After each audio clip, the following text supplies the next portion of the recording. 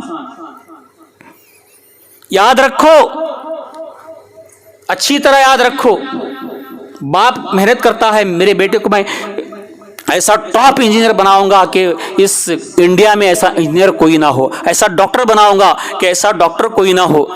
وہ پوری کوشش کرتا ہے میں ایسا عالم بناؤں گا کہ ایسا عالم مفتی کوئی نہ ہو, مگر کوشش تو کرتا ہے بندہ مگر وہ بن نہیں پاتا. کیوں نہیں بن پاتا؟ وہ رحمان کی رضا نہیں رہتی وہاں پر. اللہ تبارک و تعالیٰ ہدایت دینے والا ہے, جب تک اللہ تعالیٰ ہدایت نہیں دیتا بندے کو صحیح سمجھ نہیں دیتا تب تک بندہ وہ بن نہیں پاتا. ہم سوچتے ہیں میں کروں گا, تو کچھ بھی نہیں کرے گا, سب کچھ وہاں ہے. اب میں اتنا بیان کرتا ہوں, کیا میرے بیان کرنے سے تھوڑی کوئی سدھرے گا؟ وہ اللہ کی طرف سے ہدایت تمہیں ملتی ہے اس سننے کے بعد.